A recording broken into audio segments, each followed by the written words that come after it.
त्यातही महाराष्ट्रात भारतामध्ये साधारणतः जवळजवळ 300 जातीचे साप आढळतात. त्यामध्ये जवळजवळ 60 जातीचे साप जे आहेत ते विषारी आहेत. नाही, सर्पदंशावर घरगुती उपाय कुठल्याही प्रकारचे प्रभावी नाहीत. ज्या भागाला बाईट झालं तो भाग इमोबिलाइज करणं, त्याची जास्त हालचाल न होऊ देणं हे गरजेचं असतं, जेणेकरून ते विष संपूर्ण शरीरात पसरणार नाही. साप असा कुठल्याही प्रकारचा डूग धरत नाही किंवा बदला घेण्याचा प्रयत्न करत नसतो. न्यूरोपॅरालिटिक स्नेक बाईट ज्यावेळेस होतो त्यावेळेस त्या मनुष्याच्या डोळ्यावर झापड पडणं, त्याला अंधुक दिसायला लागणं, दोन दोन वस्तू दिसणं, त्याच्यानंतर त्याला श्वास घ्यायला त्रास व्हायला लागणं, दम लागणे अशी लक्षणं दिसतात आणि नंतर कालांतराने तो बेशुद्ध पडतो. म्हणजे मुंगी चावल्यानंतर तरी जास्त वेदना होतील, इतक्या कमी वेदना मण्यार चावल्यानंतर होतात. परंतु मण्यार जातीचं साप आहे, याचं विष उतरण्यासाठी कधी कधी 5 ते 7 दिवसही लागू शकतात. तर त्याच्यासाठी शेतकऱ्यांनी काय केलं पाहिजे की जेव्हा शक्य असेल तर त्यावेळेस त्यांनी बूट घालून गेलं पाहिजे आणि जिथे तो रात्री किंवा बेरात्री त्याला जर शेतात जायची गरज पडली तर त्यांनी टॉर्च बरोबर ठेवले पाहिजे आणि सर्वात महत्त्वाचं त्यांनी काठी बाळगली पाहिजे. शेतवस्त्यांवर असेल किंवा घरासमोर अंगणात झोपण्याची एक पद्धत असते तर ते टाळलं पाहिजे. त्यांनी बाजेवर किंवा कॉटवर जर झोपलं तर सर्पदंशाचं प्रमाण कमी होऊ शकतं. म्हणून शासन स्तरावर अँटीस्नेक वेनम हे मोफत दिलं जावं आणि याचा उपचाराचा जो खर्च आहे तो शासनाने उचलावा, जेणेकरून जे काही गरीब शेतकरी आणि शेतमजूर आहे यांच्यामध्ये मृत्यूचं प्रमाण आपल्याला कमी करता येऊ शकतं.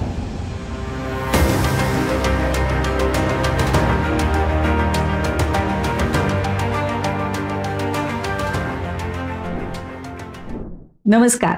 द व्हाईट कोट डायलॉग्स या आपल्या हेल्थ पॉडकास्टमध्ये आपल्या सगळ्यांचं मनापासून स्वागत. आपण वेगवेगळ्या विषयांवर मार्गदर्शन घेतोय या पॉडकास्टच्या माध्यमातून. आज आपण एक वेगळाच विषय घेऊन आलेलो आहोत. ते म्हणजे बघा, पावसाळ्यामध्ये सर्पदंशाचं प्रमाण खूप वाढलेलं असतं. मग अशा वेळेला सर्पदंशाचं काय उपचार केले पाहिजे, त्याच्यावर काय उपाय आहेत, त्यातनं आपण आपल्या मृत्यूला कसं टाळू शकतो, या अनुषंगाने आपण सविस्तर माहिती आपण जाणून घेणार आहोत. त्यासाठी आपल्याकडे आलेले आहेत डॉक्टर राजीव डोंगरे. डॉक्टर राजीव डोंगरे हे हृदयविकार तज्ज्ञ आहेत, अतिदक्षता तज्ज्ञ आहेत आणि डोंगरे मल्टी स्पेशालिटी हॉस्पिटल या नावानं त्यांचं हॉस्पिटल वैजापूर येतं, छत्रपती संभाजीनगर इथे त्यांचं स्थित आहे आणि गेल्या 25 वर्षांचा प्रदीर्घ अनुभव त्यांच्या पाठीशी आहे. सर्पदंश आणि विषबाधा याचं त्यांचं विशेष प्रावीण्य आहे आणि या विषबाधा आणि सर्पदंशाच्या स्तरावर त्यांनी अनेक शोध निबंध राष्ट्रीय आणि आंतरराष्ट्रीय परिषदांमध्ये सादर केलेले आहेत. तसंच ते काउन्सिल मेंबर सुद्धा आहेत. अशा अनुभवी डॉक्टर राजीव डोंगरे यांच्याकडनं आपण सर्पदंशाविषयीची सविस्तर माहिती जाणून घेणार आहोत. डॉक्टर नमस्कार. आमच्या व्हाईट कोट डायलॉग्स या पॉडकास्टमध्ये आपलं मनापासून स्वागत. डॉक्टर, भारतामध्ये साधारण सर्पदंश होण्याचं प्रमाण किती आहे आणि त्यातनं मृत्यूचं प्रमाण किती आहे? भारतामध्ये WHO आकडेवारीनुसार जवळजवळ 10 लाख बाईट्स होतात, म्हणजे सर्पदंश होतात आणि त्यामध्ये 50,000 रुग्ण त्याला बळी पडतात. परंतु ही आकडेवारी ढोबळ आहे, कारण राज्य स्तरावर किंवा शासन स्तरावर अशी याची आकडेवारी मोजण्याची कुठलीही व्यवस्था नाही. कारण WHO हा आजार निग्लेक्टेड ट्रॉपिकल डिसीज मध्ये टाकलेला आहे. तो जर कॉग्निजेबल डिसीजच्या यादीमध्ये टाकला तर त्याची आकडेवारी निश्चित रूपात येऊ शकते. मग आपल्याकडे साधारण विषारी, बिनविषारी सगळे साप असतात, तर मग यांचं कसं प्रमाण आहे आणि भारतामध्ये आणि त्यातही महाराष्ट्रात? भारतामध्ये साधारणतः जवळजवळ 300 जातीचे साप आढळतात. त्यामध्ये जवळजवळ 60 जातीचे साप जे आहेत ते विषारी आहेत आणि महाराष्ट्रामध्ये आणि त्यातले त्यात प्रामुख्याने विषारी 4 साप आपल्या महाराष्ट्रामध्ये आढळतात. त्यामध्ये नाग, मण्यार, घोणस आणि फुरशे हे साप विषारी आहेत आणि समुद्री साप असतात ते काही विषारी असतात. परंतु प्रामुख्याने जो प्रादुर्भाव आपल्याला होतो ते ह्या 4 विषारी सापांपासून होत असतो. म्हणजे ह्यांनी बाईट केलं तर मृत्यूच्या जवळपास तो व्यक्तीला नेऊ शकतो, अशा प्रकारची ही साप आहे. तर डॉक्टर, सर्पदंश झाला तर झाल्यावर नेमकं काय करावं आणि काय करू नये? सर्पदंश झाल्यानंतर नागरिकांनी घाबरून जाऊ नये. सर्वप्रथम जवळचं जे हॉस्पिटल असेल ज्यामध्ये सर्पदंशाचा उपचार होतो अशा ठिकाणी त्यांनी गेलं पाहिजे. प्रथमोपचार म्हणजे फक्त कुठेतरी पायाला किंवा हाताला जर बाईट झाली असेल तर हृदयाकडे जाणारा जो भाग आहे तो आपण बांधला पाहिजे. म्हणजे ते जे विष आहे ते आपल्या शरीरामध्ये पसरणार नाही. परंतु याला जोडून काही अंधश्रद्धा पण आहेत. म्हणजे जसे काही मूव्हीज मध्ये बघितल्याप्रमाणे तो विष सक करतो आणि त्याप्रमाणे लोक ते करण्याचा प्रयत्न करतात. काही लोक ब्लेडने त्याला इंजुरी करून ते विष काढण्याचा प्रयत्न करत असतात. अशा गोष्टी करू नयेत, ह्या धोकादायक आहेत. सगळ्यात महत्वाचं म्हणजे लवकरात लवकर ज्या हॉस्पिटलमध्ये सर्पदंशाचा उपचार होतो अशा हॉस्पिटलमध्ये जाणं गरजेचं आहे. सर, तुम्ही जसं आता म्हणालात की काही त्याच्यावर प्राथमोपचार पण आहेत, तर म्हणजे घरगुती उपाय आणि प्राथमोपचार हे कितपत प्रभावी असतात? नाही, सर्पदंशावर घरगुती उपाय कुठल्याही प्रकारचे प्रभावी नाहीत. फक्त त्यांनी ज्या भागाला बाईट झालं तो भाग इमोबिलाइज करणं, त्याची जास्त हालचाल न होऊ देणं हे गरजेचं असतं, जेणेकरून ते विष संपूर्ण शरीरात पसरणार नाही. आणि हृदयाकडे जाणाऱ्या भागाकडे पट्टी बांधणं, ती पण पट्टी खूप फक्त रक्तवाहिन्यांचा रक्तपुरवठा थोडासा कमी होऊ शकेल इतकंच बांधणं गरजेचं आहे. खूप जास्त जर बांधलं तर त्या अवयवाला धोका निर्माण होऊ शकतो, म्हणून त्याची सुद्धा काळजी घेतली पाहिजे. आणि असे प्रथमोपचार काही ग्रामीण भागामध्ये लोक मिरची खायला देणं किंवा लिंबाचा पाला खायला देणं आणि तो विषारी आहे की बिनविषारी आहे हे शोधण्याचा प्रयत्न करतात. तर तसे कुठलेही प्रयत्न नागरिकांनी करू नये. त्यांनी बाईट झाल्यानंतर ताबडतोब हॉस्पिटलमध्ये जेवढं लवकर जाईल ते बघितलं पाहिजे. म्हणजे तिथं घरगुती करण्यामध्ये त्यांनी वेळ घालवूच नाही. कारण बरेच जण असं बघतात की थांबा थांबा बघतो आम्ही, तो विषारी साप होता का बिनविषारी होता, तिथेच ती चर्चा होते आणि रुग्णाला हॉस्पिटलमध्ये न्यायला उशीर होतो. ते न करता त्यांनी लवकरात लवकर हॉस्पिटलमध्ये हलवलं पाहिजे. तर जसे तुम्ही म्हणाले ना की प्राथमोपचार करताना जसे चुकीचे समज आहेत, अंधश्रद्धा आहेत, तसे अजून काही चुकीचे समज आहेत की बाबा एखादा साप किंवा नाग तो त्या व्यक्तींवर बदला घेण्यासाठी त्यांच्यावर डूक ठेवतो आणि बदला घेण्यासाठी येतो आणि त्यांना चावतो म्हणजे चावतोच. तर हे कितपत खरं आहे? नाही, हे संपूर्णपणे ही अंधश्रद्धा आहे. साप असा कुठल्याही प्रकारचा डूक धरत नाही किंवा बदला घेण्याचा प्रयत्न करत नसतो. कारण मुळात साप जो आहे तर त्याला फक्त व्हायब्रेशन सेन्स आहे. म्हणजे आपल्या माणसांना जसं ऐकू येतं तसं त्याला ऐकू येत नाही. प्लस त्याला जे दिसणं आहे आपल्याला जसं दिसतं तसं त्याला दिसत नाही. तर त्याला फक्त ढोबळमानाने अशी आकृती दिसत असते. त्यामुळे तो कुठल्याही प्रकारचा असा डूक धरत नाही. ते फक्त मूव्हीज मध्ये दाखवलंय की साप बदला घेतो, तर साप असा कुठलाही बदला घेत नाही. मुळात मनुष्य सापाचं खाद्य नाही, त्यामुळे त्याला कुठल्याही प्रकारचा बदला घ्यायचा त्याचा विचार त्याच्या डोक्यात नसतो. अच्छा, म्हणजे हे हा जो गैरसमज आहे हा लोकांनी काढून टाकला पाहिजे. मग सर, साप माणसाला का चावतो? मुळात सापाला निसर्गाने विष दिलेलं आहे. ते विष कशासाठी दिलंय की समजा त्याला बेडूक, उंदीर हे त्याचे भक्ष्य आहेत. त्यांनी त्याला चावलं की ते पॅरालाइज होतात आणि मग त्याला गिळंकृत करतो. त्याला आपल्यासारखे दात नाहीत, म्हणजे तो आपल्यासारखं चावून नाही खाऊ शकत. त्याचे जे विष आपण जे म्हणतो म्हणजे ते लाळीतून ते विष आहे ते त्याला पचवण्यासाठी निसर्गाने दिलेलं आहे. आणि तो ज्यावेळेस माणसाला चावतो तर तो मुद्दाम होऊन कधीच चावत नाही. तर आपला चुकून त्याच्याजवळ पाय पडला आणि त्याला जर भीती वाटली आपली म्हणून तो प्रोटेक्शन मध्ये तो चावत असतो. तो आपल्याला मुद्दाम होऊन साप कधीच चावत नाही. म्हणून आपण वेगवेगळ्या प्रकारच्या जर काळजी घेतल्या तर आपण निश्चित रूपाने सर्पदंश रोखू शकतो.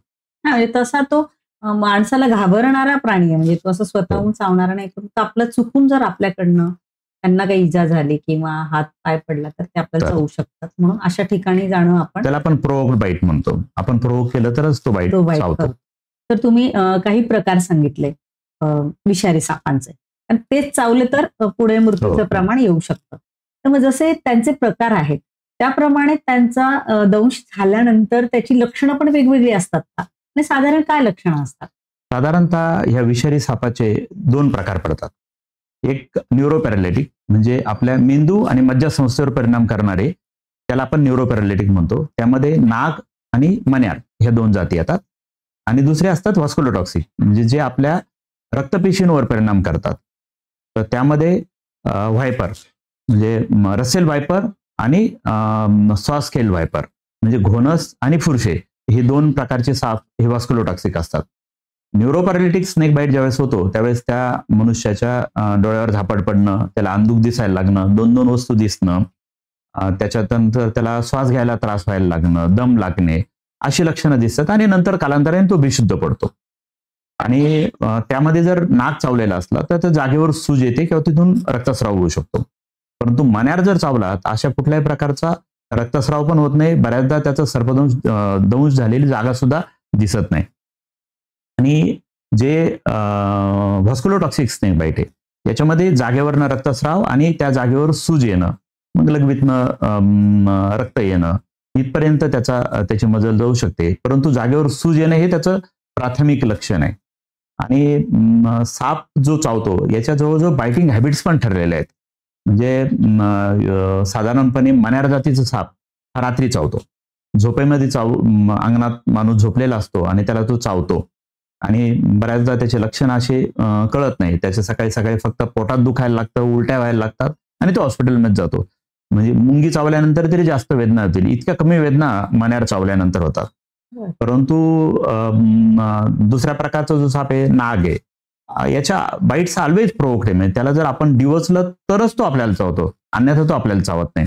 तसेच पुरुषे आणि घोणस ह्या जातीचे साप हे शेतात काम करत असताना चुकून आपण त्याच्यावर तिथे हात लावला, त्याच्यावर पाय दिला तरच तो आपल्याला चावतो, अन्यथा तो सुद्धा आपल्याला चावत नाही.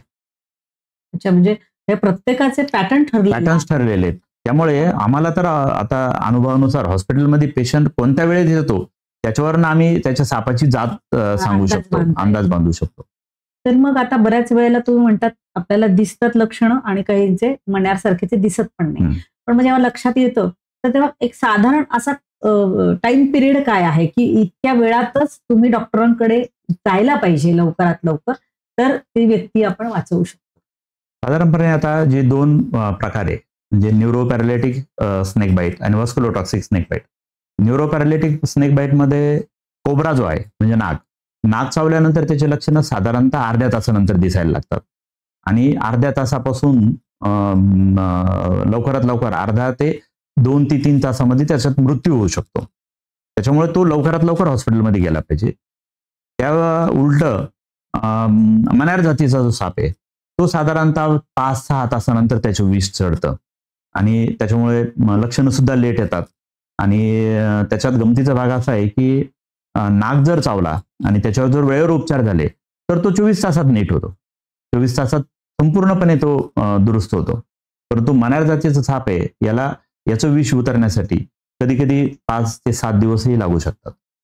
आणि जे व्हास्क्युलोटॉक्सिक स्नेक बाईट आहे याच्यामध्ये जागेवर सूज येणं आणि जागेवरनं रक्तस्राव होणं अशा गोष्टी होतात. आणि त्याला सुद्धा लवकरात लवकर हॉस्पिटलमध्ये गेलं पाहिजे, जेणेकरून आपण जर विष उतरलं तर व्हास्क्युलोटॉक्सिक स्नेक बाईटमध्ये रक्ताच्या पेशी फुटून किडनी डॅमेज होऊ शकते. आणि मग ते टाळण्यासाठी जर तो लवकरात लवकर हॉस्पिटलमध्ये गेला, विष आपण वितळवलं तर त्याची किडनी वाचू शकते आणि त्याचा मृत्यू आपण रोखू शकतो. म्हणजे प्रत्येकाचा किती प्रकार वेगळा वेगळा आहे सर. याची जनजागृती करत सामान्य माणसांना तर नाहीच आहे. डॉक्टर, मग अशा सगळ्या केसेसमध्ये अँटीव्हेनॉम हे जे औषध आहे हे किती वेळात दिलं गेलं पाहिजे? साधारणतः ज्यावेळेस पेशंट हॉस्पिटलमध्ये येतो त्यानुसार आल्यानंतर त्याच्या लक्षणांवरनं आम्ही त्याचे 2 कॅटेगरी करतो. एक व्हास्क्युलोटॉक्सिक आहे का न्यूरोपॅरालिटिक आहे. आणि ज्यावेळेस आम्हाला लक्षात येतं की हा विषारी साप आहे तर त्यावेळेस मग आम्ही त्याला अँटीव्हेनम देतो. कारण आपल्याकडे जे अँटीव्हेनम उपलब्ध आहे भारतामध्ये ते पॉलिव्हेलंट आहे, म्हणजे ज्यामध्ये नाग, मण्यार, घोणस आणि फुरशे या 4ही जातीचे जे सापांचं विष आहे ते न्यूट्रल करण्याची क्षमता आहे, म्हणजे त्याला पॉलिव्हेलंट म्हणतो. आणि काही जे अँटीस्नेक व्हेनम असतात मोनोव्हेलंट असतात, म्हणजे फक्त नागावरचं विष उतरवणारं किंवा मण्यारवरचं करणारं. परंतु भारतामध्ये आपल्याकडे पॉलिव्हेलंट अँटीस्नेक व्हेनम उपलब्ध आहे जे ह्या 4ही प्रकारावर चालतं. आणि जेवढं लवकर आपण पेशंटचं त्याची कॅटेगरी करू आणि विष ओळखू आणि त्या लवकरात लवकर आपण अँटीस्नेक व्हेनम देऊ तेवढं उत्तम. कारण जर पेशंटला अँटीस्नेक व्हेनम देण्यासाठी उशीर झाला तर त्याचं मृत्यूचं प्रमाण वाढू शकतं. म्हणजे डॅमेज तोपर्यंत डॅमेज जास्त होतो. आपण बघतो की ग्रामीण भागामध्ये सर्पदंश होण्याचं प्रमाण जास्त आहे, तर यावर काय उपाययोजना आहे? हे साधारणतः हा जो शेतकऱ्यांचा ऑक्युपेशनल हजार्ड आहे. शेतकरी आणि शेतमजूर याला बळी पडत असतात. परंतु आपण जर बघितलं तर सर्पदंश हा टाळता येऊ शकतो. तर त्याच्यासाठी शेतकऱ्यांनी काय केलं पाहिजे, की जेव्हा शक्य असेल तर त्यावेळेस त्यांनी बूट घालून गेलं पाहिजे. कारण बऱ्याचदा सापाच्या शिपट्यावर पाय पडतो आणि साप चावतो. त्यामुळे त्यांनी शक्यतो बूट घालावेत. आणि जिथे तो रात्री किंवा बेरात्री त्याला जर शेतात जायची गरज पडली तर त्यांनी टॉर्च बरोबर ठेवले पाहिजे. आणि सर्वात महत्वाचं त्यांनी काठी बाळगली पाहिजे. कारण ज्या गवत असेल किंवा त्याचं शेतीतले त्याचं पीक असेल त्याच्यामध्ये ज्यावेळेस जातो त्यावेळेस तिथं साप असू शकतो. आणि म्हणून सापाला मी जसं सांगितलं की सापाला फक्त ऐकू येत नाही पण त्याला व्हायब्रेशन सेन्स आहे. म्हणजे जर ती काठी जर आपटत गेलो आणि त्याचे जे कंपने निर्माण होतात व्हायब्रेशन्स, त्याने तो साप त्या परिसरातून बाजूला जाऊ शकतो. आणि मग त्याला कळेल की इथं कोणीतरी आलंय आणि तो त्याच्या बचावासाठी तिथून निघून जाईल आणि बाईट होणार नाही. तर याच्यामध्ये एक गमतीचा भाग असा आहे की आपण पूर्वीच्या काळी बघितलं असेल की जनावरांना पण खूप मोठ्या प्रमाणात स्नेक बाईट होतो.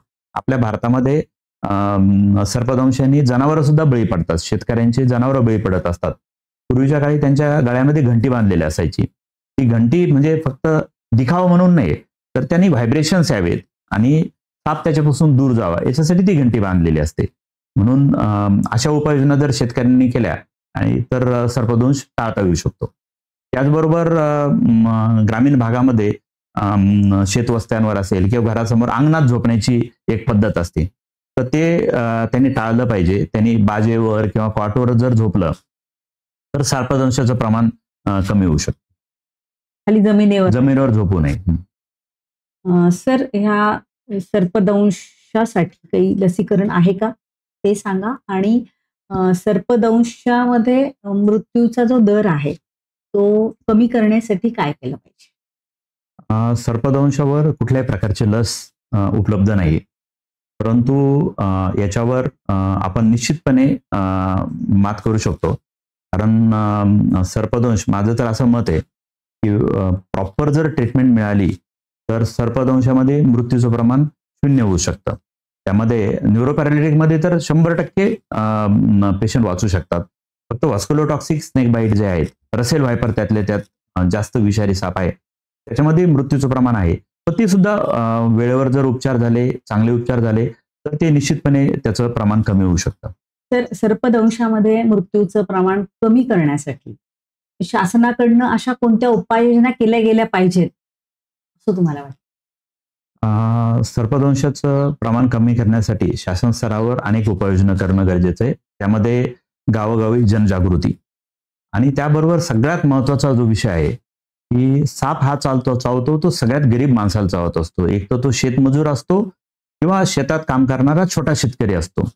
आणि हा जो व्यक्ती असतो त्यामध्ये जवळजवळ 70% प्रमाण पुरुषांचं आहे. हा जो व्यक्ती असतो तो त्या कुटुंबाचा ब्रेड अर्नर असतो, म्हणजे पूर्ण करता व्यक्ती त्या कुटुंबाचा असतो. आणि त्याच्यात जर तो बळी पडला तर त्यामध्ये त्याचं पूर्ण कुटुंब उद्ध्वस्तच असतं. आता शासन स्तरावर एक योजना राबवली जाते की शेतकरी अपघात विमा योजना. त्यामध्ये जर सर्पदंशाने जर मृत्यू झाला तर शासन त्याला 1 लाख रुपयाचं अनुदान देतं. परंतु सर्पदंशाचे जे विष आहे अँटी स्नेक व्हेनम, हे महागडं विष आहे. आणि म्हणून जर हे विष अँटी स्नेक व्हेनम जे औषध आहे हे जर शासनाने फ्री केलं तर आणि सर्व ज्याला कोणाला सर्पदंश होईल त्याला ते मोफत जर पुरवलं तर सर्पदंशाचं प्रमाण कमी, वाचण्याचं प्रमाण वाढेल आणि मृत्यूदर कमी होऊ शकेल. कारण आपण जे अनुदानावर जेवढे खर्च करतो त्याच्यापेक्षा कितीतरी कमी खर्चामध्ये ही लस आपल्याला मोफत देता येऊ शकते. आणि ज्यावेळेस अँटी स्नेक व्हेनम जे आहे तर ते असं जगातलं एकमेव औषध आहे की त्याचा वापर स्नेक बाईट शिवाय व्यतिरिक्त कुठेही केला जाऊ शकत नाही. त्याच्यामुळे त्याचा गैरवापर सुद्धा होऊ शकणार नाही. म्हणून शासन स्तरावर अँटी स्नेक व्हेनम हे मोफत दिला जावं आणि याचा उपचाराचा जो खर्च आहे तो शासनाने उचलावा, जेणेकरून जे काही गरीब शेतकरी आणि शेतमजूर आहे यांच्यामध्ये मृत्यूचं प्रमाण आपल्याला कमी करता येऊ शकतं. नक्कीच राजीव सर, या आपण खूप सविस्तरपणे ही माहिती दिलीत आणि आपण असं समजू की शासन दरबारी ह्या गोष्टी पोहोचतील आणि नक्की याच्यावर उपाययोजना केली जाईल. आपण इथं आलात आणि धन्यवाद. खूप महत्वाची धन्यवाद. माहिती दिली त्याबद्दल आपल्या मनापासून धन्यवाद. मंडळी, द व्हाईट कोट डायलॉग या आपल्या सदरातनं आज अतिशय महत्वाच्या विषयावर डॉक्टर राजीव डोंगरे यांनी आपल्याला माहिती दिली, जी जनसामान्यांना माहितीच नव्हती. सर्पदंश काय असतो, त्याच्यावर काय उपचार केले पाहिजे, काय समज आहेत, काय गैरसमज आहेत आणि त्याच्यावर काय प्रभावी उपचार आहेत, त्याविषयी आपण माहिती घेतली. असेच वेगवेगळे नवीन नवीन आम्ही विषय घेऊन, समस्या घेऊन आपल्या समोर येतोय, ज्या आरोग्याशी निगडीत आहेत आणि त्याचं मार्गदर्शन आम्ही या पॉडकास्टमधनं करतो आहोत. आपल्याही अशा काही समस्या असतील, प्रश्न असतील तर नक्कीच आम्हाला कमेंट बॉक्समध्ये टाका. त्या आम्ही घेण्याचा प्रयत्न करू आणि तुम्हाला जास्तीत जास्त माहिती देण्याचा आमचा मानस आहे. तर त्यासाठी मात्र आमच्या चॅनलला लाईक आणि सबस्क्राईब करायला विसरू नका. धन्यवाद.